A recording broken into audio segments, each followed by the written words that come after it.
When my own son looked me in the eyes and told me I should die quietly, something inside me shattered in a way the illness itself never could.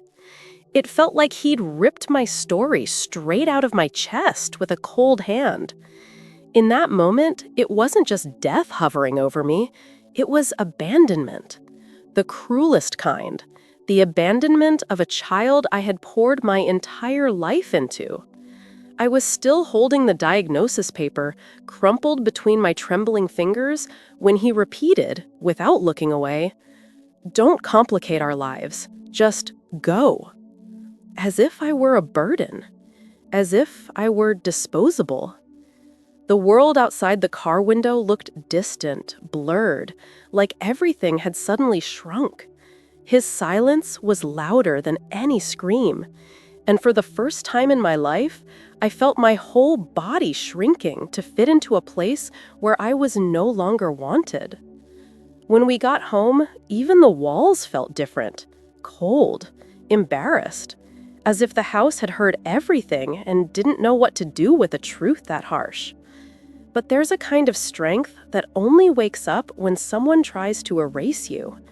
And in that moment, between the diagnosis, the abandonment, and a pain without a name, I understood I wasn't going to fade away quietly.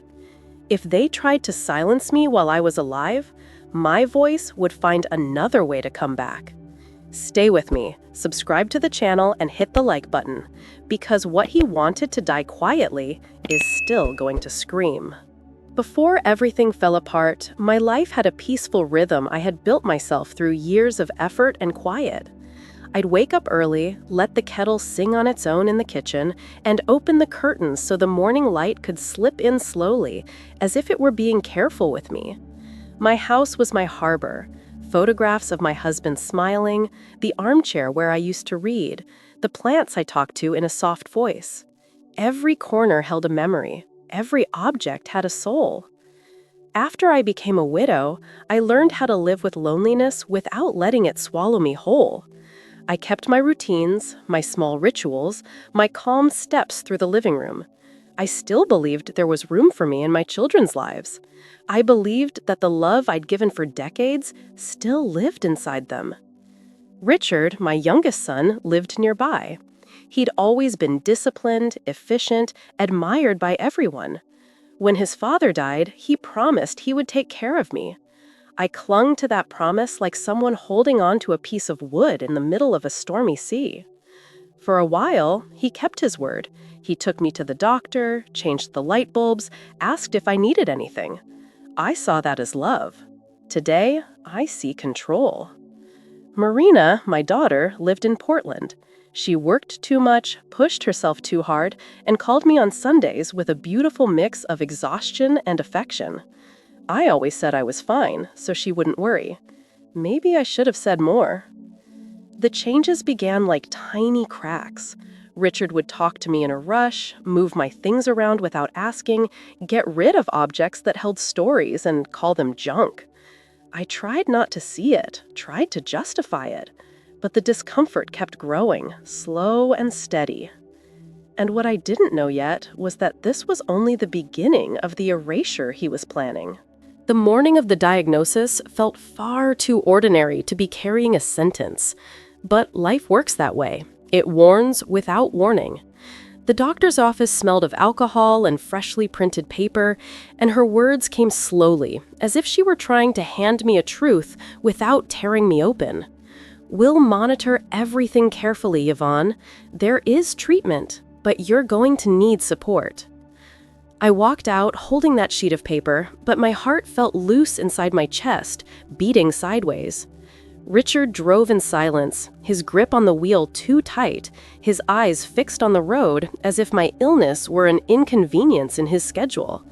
I was still searching for courage to share what I felt when, at a red light, I whispered, "Son, I need you." He didn't look at me, didn't take a deep breath, didn't hesitate. The cruelty just slipped out of him as if it were natural. "Mom, do what you have to do. Just die quietly. Don't complicate our life." The sentence entered me like a blade. It didn't cut the outside. It sliced through the place where mothers keep what's most sacred. I shrank into the seat, holding the diagnosis paper like someone clinging to their own identity, trying to understand how a child I once cradled could throw me into that abyss. When we got home, he walked in quickly, turned on the lights, opened windows, as if he were airing out something rotten, and that something was me. I walked through the living room feeling as though every piece of furniture was staring at me with pity. My frames were on the floor, stacked. My plants were gone. "What's going on, Richard?" He didn't answer, just shrugged. "Less junk, Mom, makes things easier." The word easier echoed like a sentence. He wasn't speaking like a son anymore. He spoke like someone managing a problem. The next day, I found brochures from assisted living facilities on the table, not stacked, scattered, as if they needed to occupy every corner of my attention. When I asked, he said, "You can't stay alone anymore. Here doesn't work." The house that had always been my harbor suddenly felt like temporary rental space, a place I no longer fit. I tried to breathe, but the air felt heavy. The illness scared me, yes, but the abandonment, that ripped the ground from beneath me. And in that moment, watching my son walk away down the hallway, I felt something sharp and incomprehensible. He didn't fear my illness. He wanted me gone. The days that followed felt impossibly long, as if every minute carried a new weight. I woke before sunrise, not out of habit, but because fear wouldn't let my body rest. I walked through the house slowly, like someone trying to find herself again inside walls that no longer welcomed her. One morning, I noticed that my old bedroom, the space where I had shared a lifetime with my husband, was being emptied. Boxes piled up, clothes tossed around, memories mixed together as if they were trash. I saw his favorite tie crumpled on the floor. My chest burned. "Richard, why are you going through my things?" He didn't even lift his eyes. "Organizing makes things easier." The word came back like a slap. Easier? For whom? Claire, my daughter-in-law, began walking around the house like a supervisor. She watched my medications, my routines, my hesitations. She never said anything, but her eyes spoke clearly. "You're in the way." Sometimes I caught her opening my drawers. When she realized I'd seen her, she'd smile. A smile with no soul. At medical appointments, Richard started answering for me, cutting my sentences short, squeezing my shoulder like someone telling me to stay quiet. The doctor would ask me something, and he'd jump in first, always exaggerating my frailty. "She's forgetting everything. She doesn't understand the procedures anymore. I'm handling everything because she can't." I felt myself shrinking, not because I was incapable, but because he needed me to appear that way. Another morning brought another blow. The refrigerator was almost empty, not because of money, because of control. Richard took over the grocery shopping and brought only the bare minimum. My breakfast became dry toast and water. He said it was simpler this way. Bills disappeared from my sight. He picked up the mail before I did, changed passwords, closed doors that once stayed open, took phone calls far from my ears. Every gesture felt like another piece snapping into a larger plan. And the signs, oh, the signs. Doors closing a little too fast when I walked by.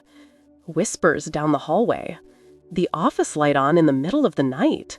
The sound of drawers being locked. And I, invisible inside my own home, began to understand. He wasn't just impatient. He was erasing me. Slowly, methodically, like someone blowing out a candle little by little. The worst part wasn't what he did. It was what he wanted me to believe. That I was losing my mind.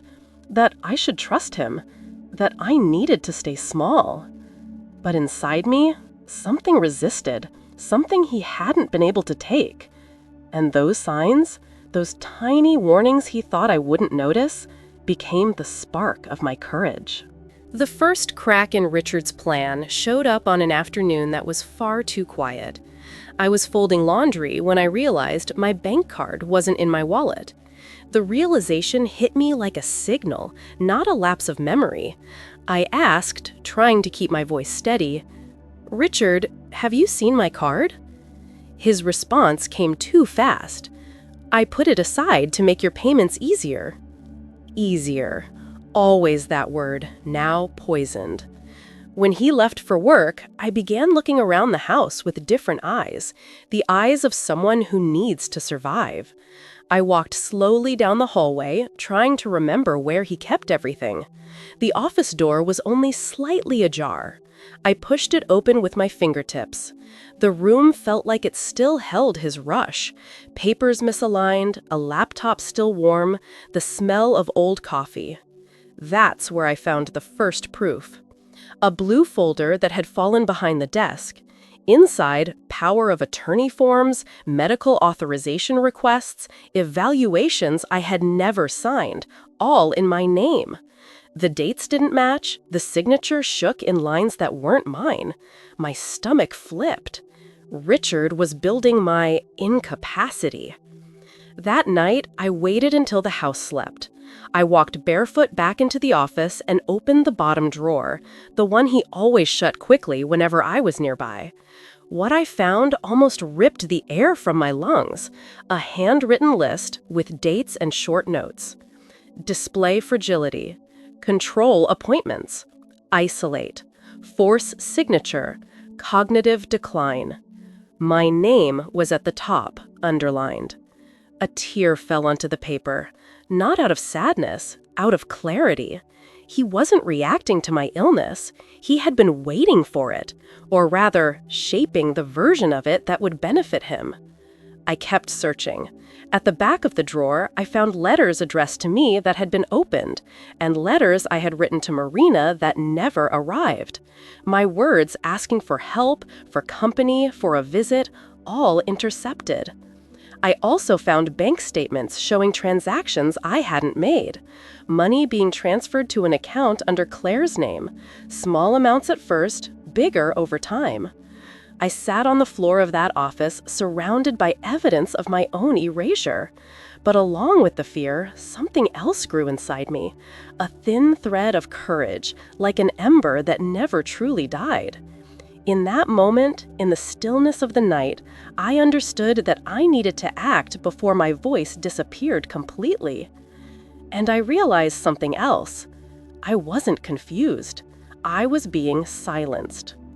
The help I needed came from the most unexpected place, a careful look. Dr. Emily had always treated me with kindness, but that day there was something different in the way she observed me. Richard sat beside me during the indulgent, superior air, answering every question before I even opened my mouth. When she asked him to wait outside for a quick procedure, my heart sped up. Richard hesitated, irritated, but stepped out. And as soon as the door closed, the doctor sat beside me, leaned in, and spoke softly. "Yvonne, what's happening in your home?" The question unraveled me. I didn't need to explain everything. My silence already spoke volumes. But the truth came anyway, in pieces, as if bleeding slowly. I told her about the missing bills, the locked drawers, the forged documents, the sentence that still burned inside me like a brand. She listened without interrupting, without rushing, without doubting. "This isn't neglect, Yvonne. This is manipulation, and it's dangerous." My whole body trembled. Then she opened her desk drawer, took out a card, and placed it in my hand, like someone offering a lifeline. "Look for Thomas Ridley. He specializes in elder protection. He'll know what to do, but go when you're safe without Richard around." Safe. I hadn't heard that word in a long time. Before Richard returned, she squeezed my arm and added, "You have rights, and you're not confused. You're being controlled. Remember that." When we got home, I hid the card inside the hem of my skirt, the one place he'd never check. Richard kept glancing at me through the rearview mirror, trying to understand why I suddenly felt different. But for the first time in months, my silence wasn't fear. It was strategy. The doctor had given me more than a card. She had given me validation. It was as if someone had finally turned on a light in the place Richard had tried to keep me in the dark. And that day, a seed sprouted inside me. Hope. The explosion came on a morning that already felt heavy. The air inside the house seemed thick, still, as if it sensed the storm before I did. I was in the kitchen making my tea when I heard fast, heavy footsteps, too deliberate to be innocent. Richard walked in without knocking, without announcing himself, without even taking a full breath. He opened drawers, lifted papers, rummaged through my purse left on the table. His energy wasn't concern, it was hunting. "You went out yesterday," he said without looking at me. "Where did you go?" It wasn't a question, it was an interrogation. "I had things to take care of." He dropped my purse hard, the sound cracking through the kitchen. "Your things? You don't have your things anymore, Mom. You should know that." My body went cold. He came closer, step by step, measuring me like prey. I held my mug tight so my hands wouldn't shake. "I asked you, where did you go?" I tried to keep my voice steady. "You're overreacting, Richard." The smile he gave me had no humor, only threat. "I know you're hiding something, and I'll find out. I always do." He took another step. I backed up. My spine hit the cold wall. Claire appeared in the hallway, holding something in her hand. My heart dropped when I saw what it was. My brown notebook. My memory. My voice. "We found this in your room," she said. "You shouldn't be hiding things from the family." Richard grabbed the notebook from her, as if it were a trophy. He flipped through it quickly until he reached the pages where I'd written about Thomas, about the will, about the early signs of control. His face changed, pale, tight, threatening. "So that's it. You're going after lawyers, going to start some performance, trying to damage me?" His hand gripped my arm hard. "You're playing with fire, Mom, and if you keep this up, I'll do what I should have done already, file for your legal incapacity. Then, yes, you won't leave this house again." The pain burned through my arm, but something inside me burned hotter. Anger. Anger at the abuse, at the manipulation, at losing pieces of myself. For the first time, I didn't look away. "If you touch me again, I will speak. I will scream. I'm not alone." He hesitated, just for a second, but I saw it. He stepped back half a pace. Claire grabbed his arm, trying to calm him down. Richard took a deep breath, trying to collect himself. "This isn't over," he growled, before storming up the stairs, each step landing like a threat meant to break the house. I stood there, holding my aching arm, clutching the notebook against my chest. My body trembled, but my heart did not. That confrontation didn't destroy me. It woke me. The silence that night carried a different weight. It wasn't just quiet, it was a warning. Richard and Claire had already gone to bed, but the house still felt awake, as if it were watching my every step. I walked slowly down the hallway, feeling the cold floor beneath my feet, carrying inside my chest a bitter mix of fear and courage. I entered the office. The room smelled of old paper mixed with reheated coffee, the scent of secrets. The lamp cast shadows across the books, and my heartbeat was so loud I feared it might give me away. Then I saw it. One of the drawers that was usually locked was slightly open. I pulled it gently, and that's where the revelation began. First, I found medical reports with altered dates, incomplete evaluations, requests for cognitive checks I had never undergone, all in my name, all prepared as if I were already a woman with clarity. Then a thick manila envelope. Inside, my bank statements, showing transfers to an account belonging to Claire. Small at first, larger over time. Each one felt like a calculated betrayal. But the discovery that truly stole my breath was at the bottom of the drawer. A list written by Richard.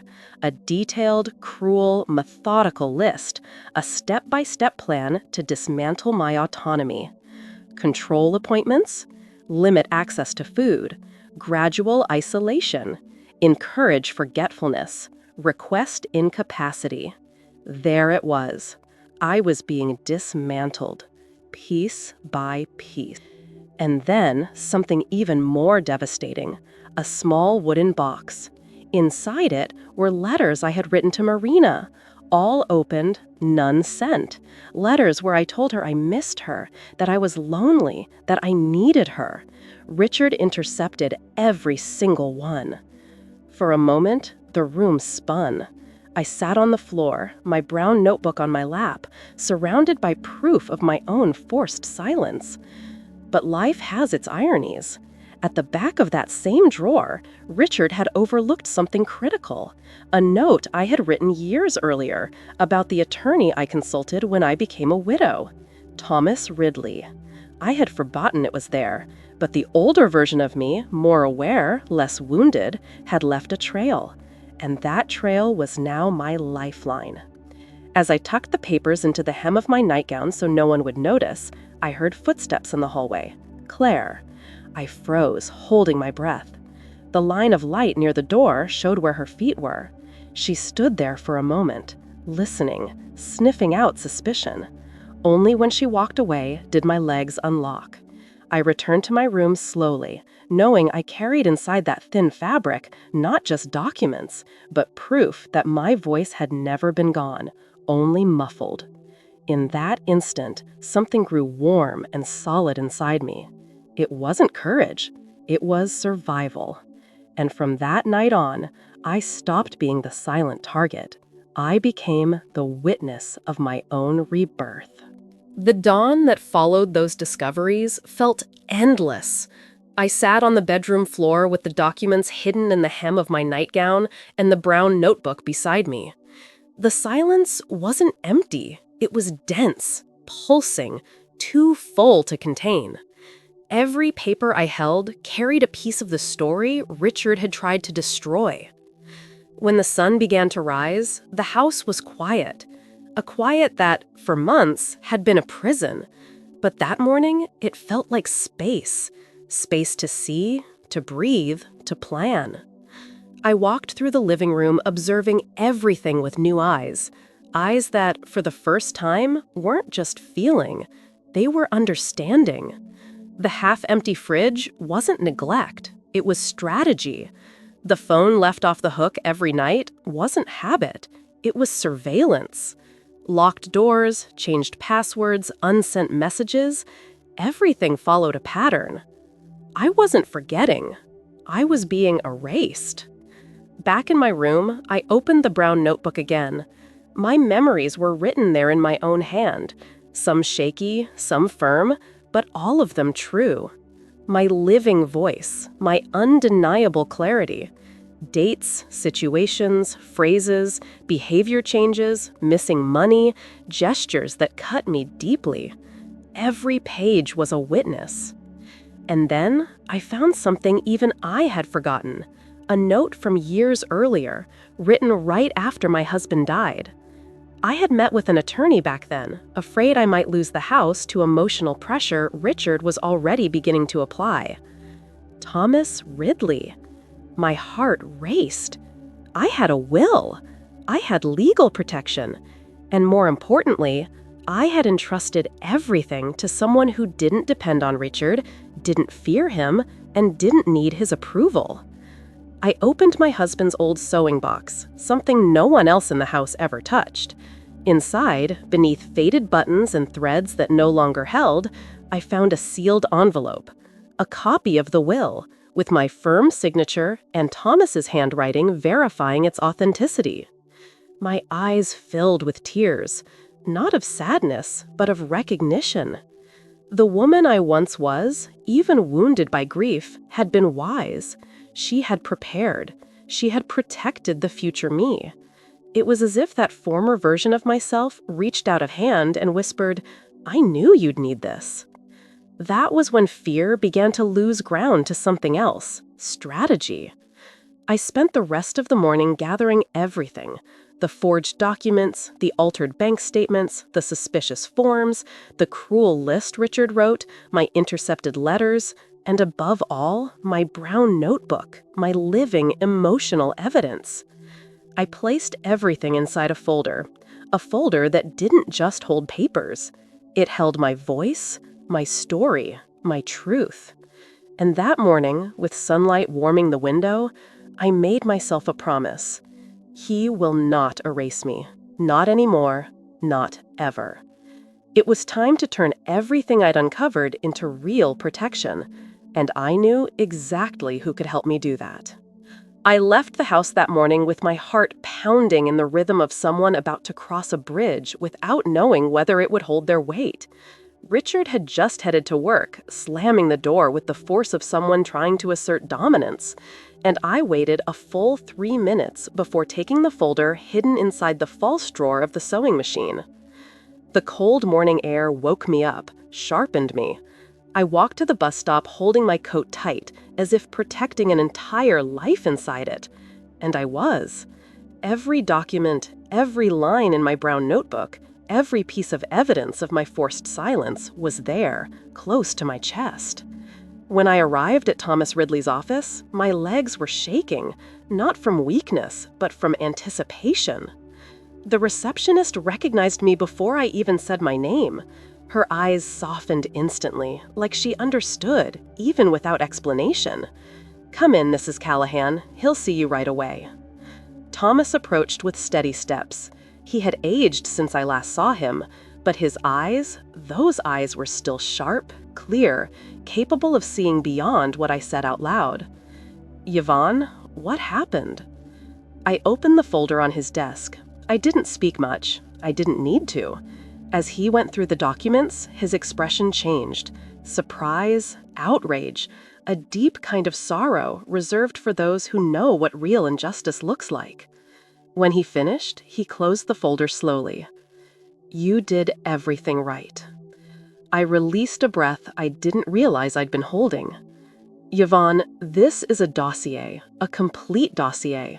He can't declare you incompetent. He can't legally change anything. And now he's vulnerable. Vulnerable." The word felt like healing. Thomas began organizing everything with precision. He separated documents by category: financial fraud, forged signatures, manipulated medical records, forced isolation. He instructed his assistant to scan everything under secure protocol. Then he handed me a thick envelope. "These are certified copies. If anything happens, if he tries anything, this material goes straight to the DA." My hands trembled as I took it. "You don't need to be afraid, Yvonne. Fear is his weapon. That you have something stronger. Documented truth." He then opened a drawer and took out another paper. "Your will is intact, completely valid. He can't overturn it without your consent. And you are lucid. That's all that matters." A warm wave moved through me. Not anger, but relief, rebirth. Thomas added, "Now that you're protected, we prepare the next steps. You won't face this alone." When I left the office, the sunlight touched the sidewalk with a soft golden glow. I pressed my hand against my chest where the envelope rested and felt something surprising.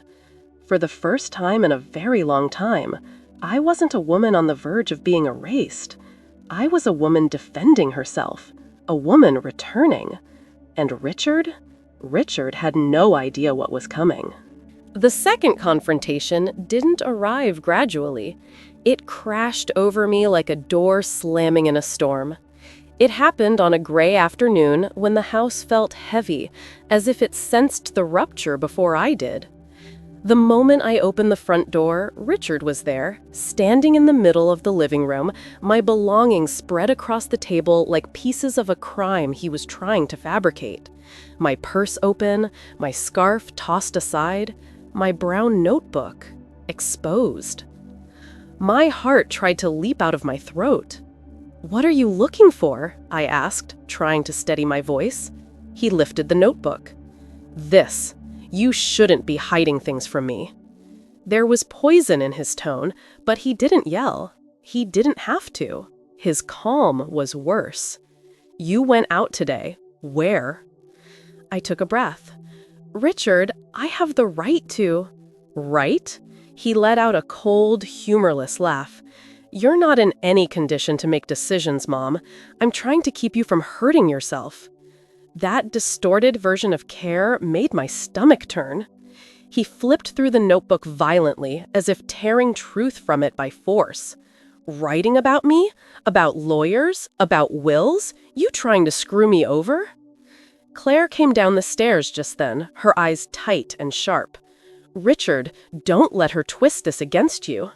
He stepped closer. What do you think you're doing, Mom? Huh? You think anyone is going to believe a confused old woman? The word old hit deep. I didn't step back. I have never been confused. The one who's afraid here is you. Richard froze. The air between us thickened. He grabbed my arm, squeezing with the intention to intimidate. Stop, now, or I'll finish this the way I should have from the start. One signature, Mom, one, and I take over everything. The pain shot up my arm, but my voice stayed firm. If you touch me again, I'll report you, and I have proof. He blinked, startled, confused, as if he couldn't understand how I had changed. Claire tugged at his arm. Richard, stop. This could actually hurt you. He released me abruptly, and I nearly lost my balance. It's over, Mom. You're not leaving this house again without my permission. You're not seeing doctors alone. You're not doing anything without me knowing. His face was red, twisted with fear he thought he was hiding. I clutched the notebook to my chest, feeling my heartbeat strong beneath it. You don't control my voice. The sentence came out steady, more steady than I expected. Richard ran a hand through his hair, trying to rebuild the image slipping from him. You'll see, this is going to end badly for you. He stomped up the stairs, each step cracking like a threat. Claire followed, giving me one last look. Not of victory, but of panic. I stood alone in the living room. My arm burned, my breath was uneven, but something new was with me. I wasn't fighting to survive anymore. I was fighting to reclaim my story. And that night, even trembling, I understood something with absolute clarity. Richard wasn't fighting me anymore. He was fighting the truth. That night, while the house slept under a thick, suffocating silence, I sat at the edge of my bed with the brown notebook in my lap and felt something shift inside me. It wasn't fear anymore. It was readiness. It was the calm that comes before the turning point, the calm of someone who knows there's nothing left to lose and therefore everything to win. Thomas had told me that to protect myself, I needed living proof, real evidence of the control, the silent violence, the attempt to erase my autonomy.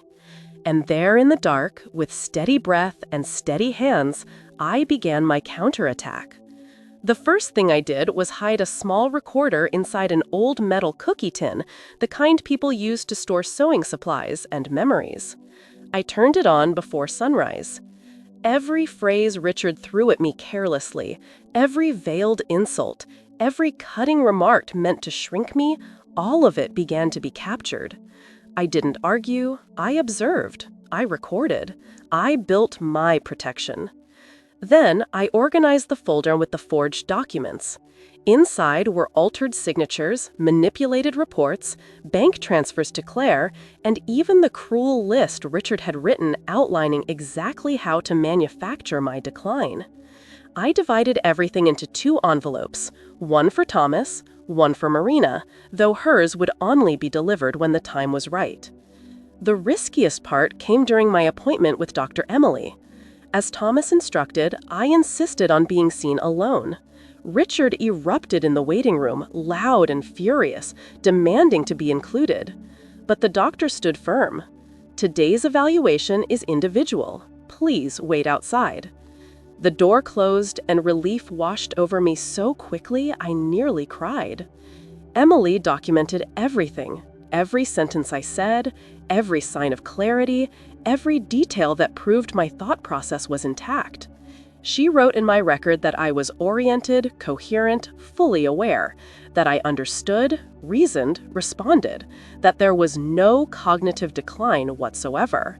That appointment became a cornerstone. On the drive home, Richard tried to force answers out of me, but I kept my eyes on the window. I had learned something precious. Silence can be strategy.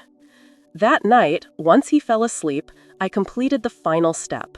I took my original will, intact, with a valid date, notarized signature, full legal protection, and read every line. It felt like reading the strongest version of myself, a version who, even in grief, had imagined that someday I might need to defend my own voice. I sealed the envelope, placed it with the evidence, walked to the post office the next morning, and mailed everything to Thomas's office. Sealed, registered, protected. When I returned home, Richard was in the living room waiting. He looked at me the way a predator looks when it suddenly loses track of its prey. He sensed something had changed. He sensed he no longer had control, but he didn't know why. I knew. I had legal safeguards. I had documentation. I had allies. And more than that, I had my voice back. The game wasn't simply balanced. It was about to turn. The day of the will reading began with a different kind of silence. Not the heavy, suffocating silence I had lived under for months, but one that felt like it was making room for something. I woke before sunrise, sat on the edge of my bed, and listened to my heartbeat, steady, certain. For the first time in a very long time, I wasn't bracing for the worst. I was waiting for the truth. Richard came down the stairs earlier than usual. His jaw was clenched, his steps sharp. He didn't say good morning, didn't ask anything. He just stared at me for a few seconds, as if trying to guess what I knew. He didn't have certainty anymore, and that alone unraveled him. On the drive to Thomas's office, I noticed his hands trembling on the wheel. Claire kept her posture stiff, but her eyes darted away from mine. The family that had tried to silence me now twisted in the uncertainty they themselves created. When we arrived, Marina was already there.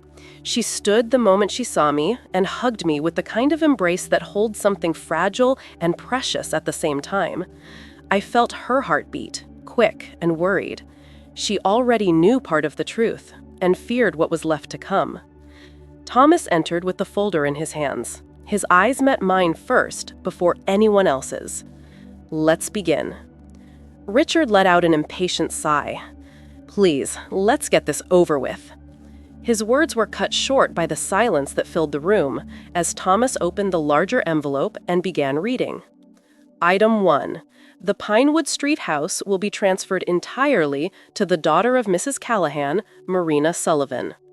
The sound of Richard's pen dropping on the table echoed like breaking glass. What? Marina squeezed my hand.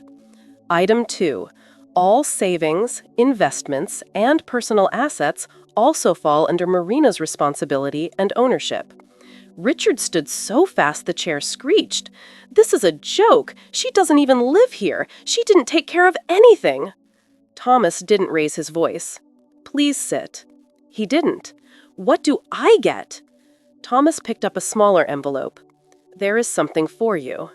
Richard lunged for it and froze when he saw it was just a letter. A handwritten message from your mother. Shall I read it? Richard swallowed hard. Read it. Thomas's voice dropped into a lower, heavier tone. Richard, you tried to silence me while I was alive. You tried to control me, diminish me, erase me. But I was never confused. I never lost my voice. And for that reason, I leave you only this truth. The love you tried to kill in silence was reborn as courage. And everything you tried to take from me will stay with those who didn't turn their backs when I needed them most. Richard turned pale.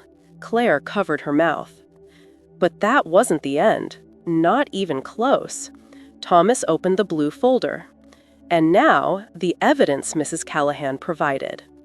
The table filled with documents. Forged signatures, altered reports, bank statements with illegal transfers, humiliating messages, Richard's cruel handwritten list, my brown notebook open to the pages where I recorded everything. Richard tried to speak, but his voice cracked. This isn't real. This was manipulated.